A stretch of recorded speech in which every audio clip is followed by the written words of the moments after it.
Bom dia, turma.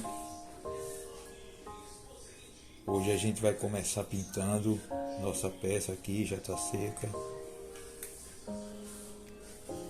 Vamos começar pintando com amarelo ocre bem clarinho. Toda essa parte aqui do tronco de madeira. Ele vai fazer essa coisa.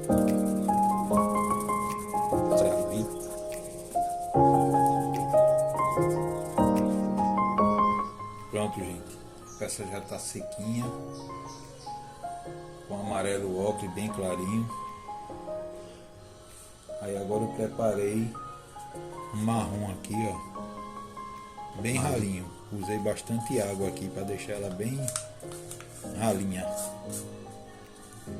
E a gente vem fazendo isso aqui, ó, pintando toda a peça agora. Essa parte madeira. Conforme a gente vai pintando, a gente já vem com a buchinha umedecida em água e vai deixando algumas manchas, ó. Vai removendo aqui, ó. Já vai ficando algumas manchas. Entendeu? Vamos fazer isso em toda a peça aqui, nessa parte de madeira. Agora vamos fazer a mesma coisa, só que com a tinta mais escura, um marrom mais escuro. Você também escolhe a cor, certo? Usei o amarelo ocre no fundo, um marronzinho mais escuro e esse bem mais escuro agora. Fazendo o mesmo processo.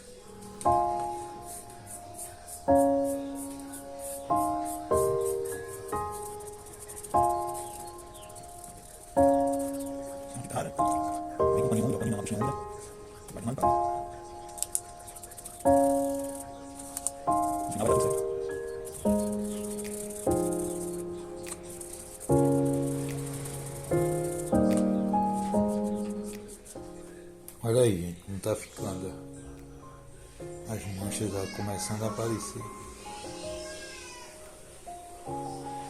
Agora eu vou vir com a tinta mais escura ainda, um marrom mais escuro. Tá vendo só aqui agora, nesse cantinho aqui, ó. Fazendo a mesma coisa, dá uma limpada.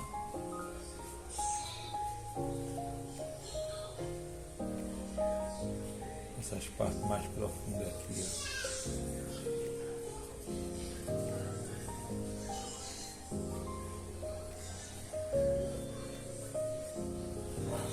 E se você quiser dar mais vida à sua peça, você pode vir também aqui, ó, escurecendo aqui, ó, criando uma profundidade aqui, ó. Estou usando preto agora, só nessas partezinhas aqui, ó.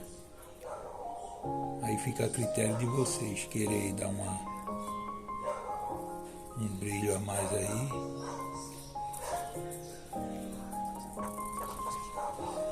Uns detalhes que no final vai dar tudo certo. Vai ficar muito bonito.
Bom dia, para finalizar nossa pintura, nosso trabalho, vamos aplicar aqui uma resina, uma esmalte resina.